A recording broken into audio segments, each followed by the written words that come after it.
Hey, welcome back to the Healthy Living Scottsdale podcast. I'm your host, Coach Zach. I'm here with Coach Adam and Coach Jolie. And today we're talking about mobility, flexibility, and stretching, which is such an exciting topic. Can't wait to dive in. But before we get into today's episode, as always, we like to give a shout out to a member or client of the week. And this week we've got a duo. So we're going to go 2 for 1 here. And Adam, I'll give you the honors. So clients of the week, plural, we've got Jake and Logan. Mr. Jake Miller, Logan Stanton. Excellent, becoming the power couple quickly in the AM hours. Doing great in their weekly challenges, but more importantly, body comp, in-body check-ins have been going really well for both of them. Steady improvements in both the muscle mass category and some body fat droppage here in the early days. I think they've been here like, I don't know, maybe a month and a half. 6 weeks, 8 weeks something now? like that. Yeah, somewhere around there. Killing it though. Great, consistent at 8 a.m. They love coming in. I think Jolie may have overheard them one time leak out that it's the best part of their day. Oh, which was that's our mission. Excellent to hear. If you guys are listening and you don't know that, our mission at Legacy Personal Training is to be the best part of our members' day every day. Correct. So they just, confirmed that is in fact true. Hey, we're doing a good job. Hey. So yeah, they're great, but they bring the energy and they're awesome. So yeah, just keep up the great work. Love it. Love it. Awesome job, guys. Yeah. They are very like protein conscious, right? So they're aware of how much protein they're getting. They're focused on it.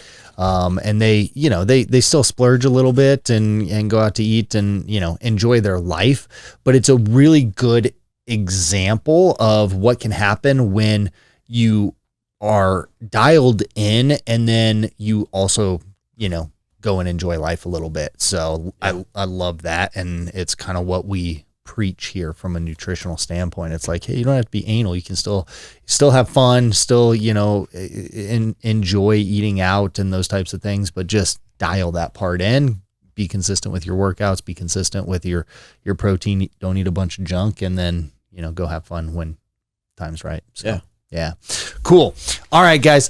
I want to talk about stretching and mobility, flexibility, and really why it's important. So we've done a couple episodes on this over the last year, I would say. But one thing that I really want to get across to everybody, like when I'm sitting in consultations with people, and we're talking about what's important to them.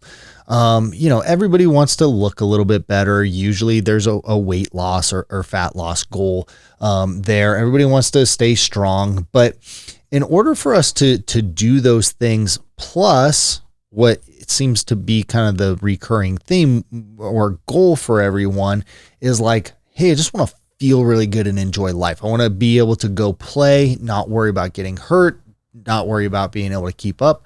Well, in order for us to have kind of all of those things, we need to be consistent and, with our workouts.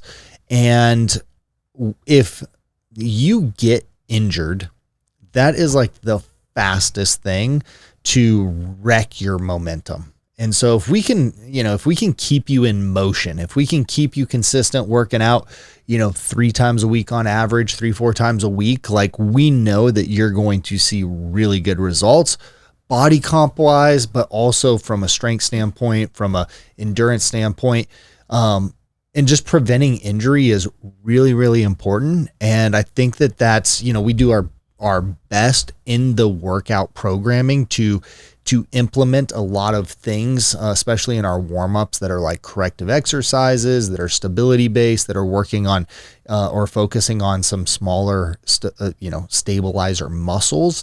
But at the same time, like that flexibility is such an important, crucial element of that. So, Adam and Jolie, you guys are doing the majority of or I guess you guys are doing all the stretches with our clients now. I guess, Adam, I'll go to you first. Like, what's kind of your take on why this is important? And then what are you seeing with members that are coming in and stretching regularly in terms of results? I think there's a couple ways to look at it. It can be kind of looked at as a couple lenses. I think there's a preventative approach that you can kind of look through. There's also like a recovery aspect. So a lot of the time when clients are coming in for their stretch therapy sessions, they always ask questions like, when should I be doing this? How frequently, post workout, kind of just trying to schedule it out throughout their day, but also learn about why they should do it at a given time. And it's kind of that same approach where it can be preventative as far as the injuries. It's going to, help improve your flexibility and range of motion, especially at the joints, which is, a problem for a lot of people. Like you were saying with our warm-ups, we try to focus on those stabilizing muscles and kind of fine-tune areas, but having a passive stretch where, someone is doing essentially the lifting for you, you can kind of discover new ranges of motion or tap into things or work on things that you wouldn't be able to do yourself in like an active stretch. So I think from a preventative standpoint of trying to improve your range of motion and flexibility to show your body new angles, new just ranges, and kind of prepare for anything that a workout you could encounter in a workout or just life is huge, because then the body's prepared for it and it's not caught off guard. So injury likelihood goes way down. I think that's from the prevention standpoint, huge. It's a lot of times like people will get injured. Like if for example, if somebody tripped, right? A lot of times like that trip is not what ends up injuring them. It's them trying to like recover from the trip and not fall, and then they twist or something like that. And if their body is mobile and agile, a lot of times it's like, oh, I'm used to stretching this ligament or this muscle, and my body is used to being in positions that if you had not been stretching, you would create a very like high stress like response from that. Yeah. And then, that can lead to a strain or a tear even.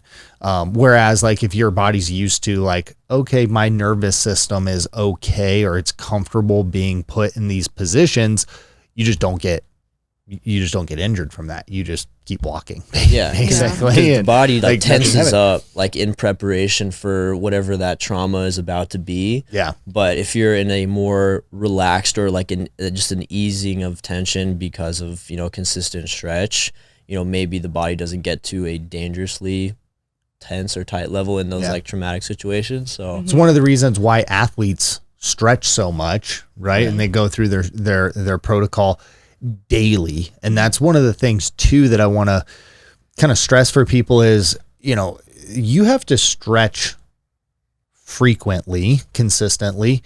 At least you need to be doing this at least once a week and week after week after week in order to make an impact and for your body to adjust. The same thing as like lifting weights, right? We're not going to just our body's not just going to like get stronger if we're lifting once every, 3 weeks or something like that. Right. And athletes do that regularly, so that it's just part of their protocol. We just stop doing that really after you like, if you'll go through maybe your teen years and do that into maybe your early 20s. And then after that, it's like, you just stop stretching. Yeah. And you lose your flexibility. It's like kind of when you need it. It's when you need it more. Yeah. It's like when, when I coach like little league and you take like little kids and you're like, you don't need to stretch. Like you can just do the splits like right now. You just roll out of bed and you're super flexible and like bounce off the ground. Yeah. And I'm like, if I just did what they just did, I wouldn't walk for like 6 weeks. You have to like wheel me around. So yeah. I think on the flip side of that too, there's a member that I kind of want to talk about. She tries to be as consistent as she can with stretch. She lives just a really high. She has a very like high stress, busy job, but broke her foot months ago, and she's again like tried to be consistent. And I think she had maybe 3 or 4 like solid consecutive weeks of stretch sessions, and she was like, I know I need this because I can feel when I'm walking, like I can feel the asymmetries in my hips and my hamstrings and my calves. And so we were able to kind of help her just feel.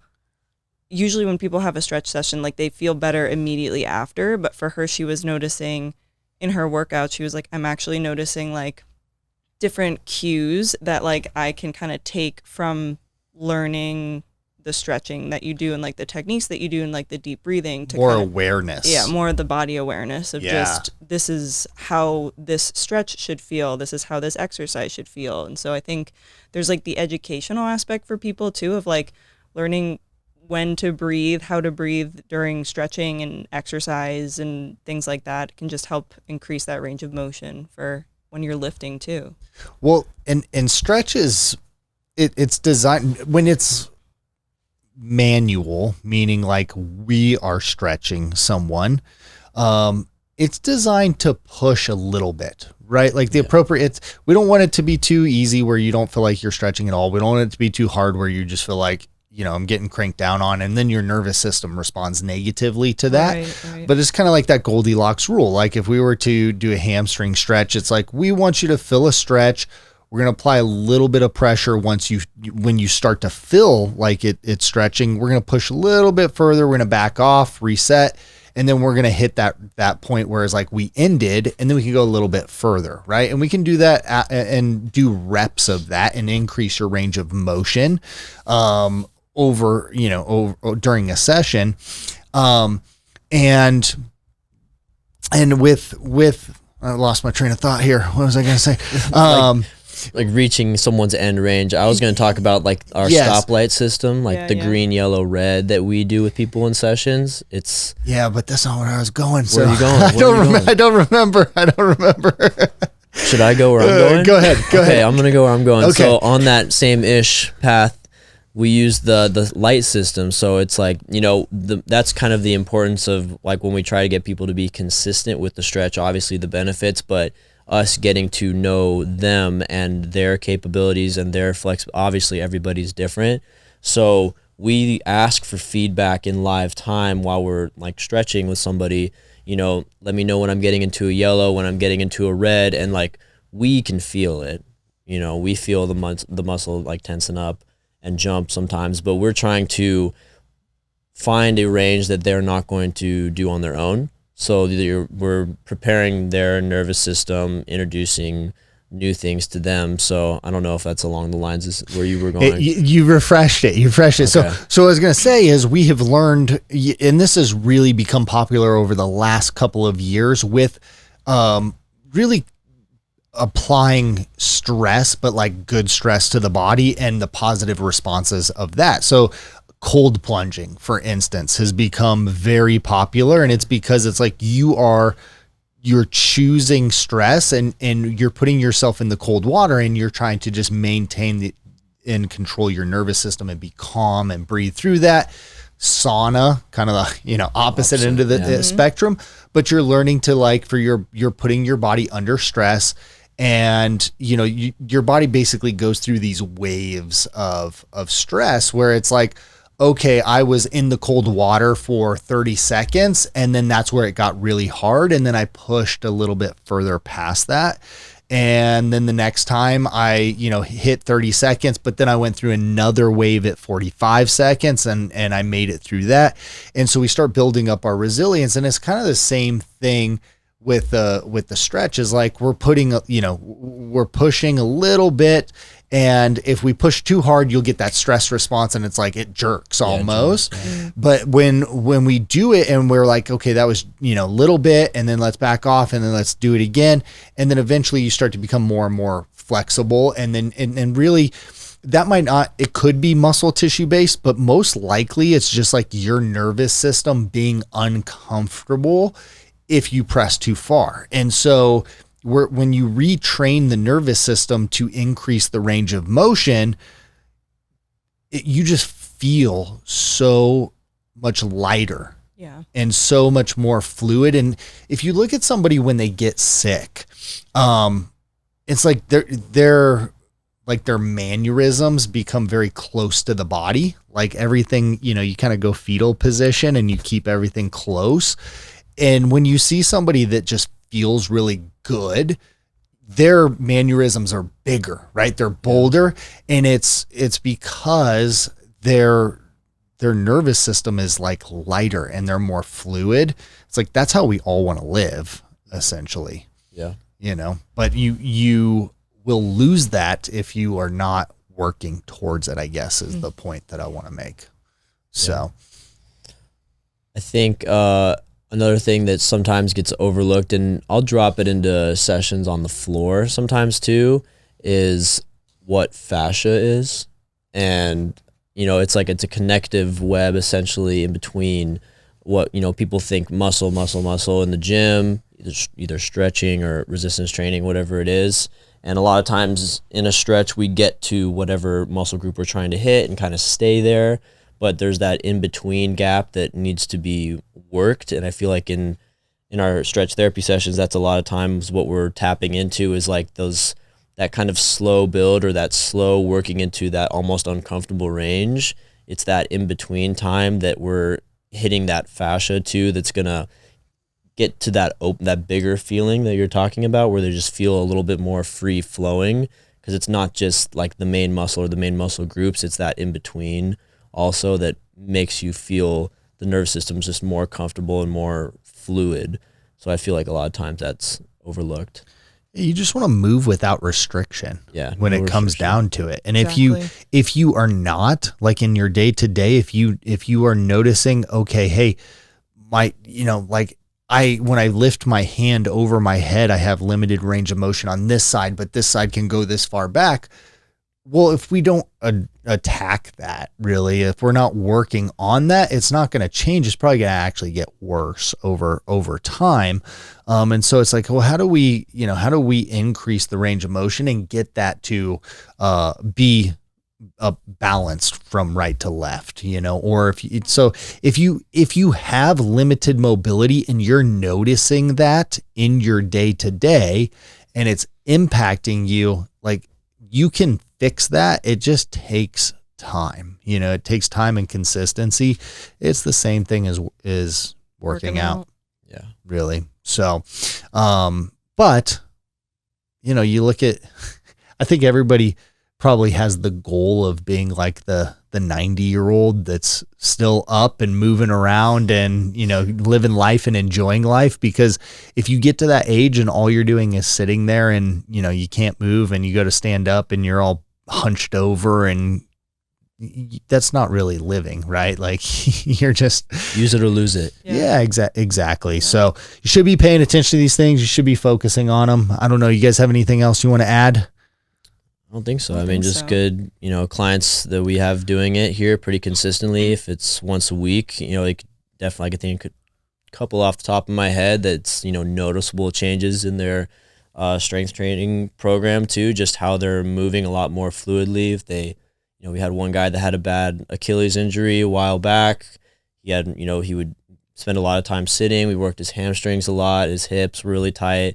So just his lower body days, especially, like it's like night and day, and he's been pretty consistent for a couple of months with stretch now. So it's always good to see it pay off and make what you really want to be your goal is, like finding that consistent strength training program. It makes that so much easier to accomplish if you're able to move, free flowing. So yeah, you just want to feel good, right? And that's, this is a easy way to do it, is by stretching and staying mobile. Right. Yep. So, all right, guys, that's all we got for you. We'll be back next week with more great stuff. Thank you so much for listening to the Healthy Living Scottsdale podcast. Do you have a question that you'd like for us to answer live on the podcast? If so, all you need to do is head over to the Apple Podcast app on your iPhone and do 3 simple things. First, leave us a rating and review telling me what you think of the podcast. In that review, ask anything you want related to health, fitness, or nutrition. And if you want a shout out, leave us your Instagram handle or name. That's all you have to do. Then listen to hear your questions answered live on the next Q&A episode.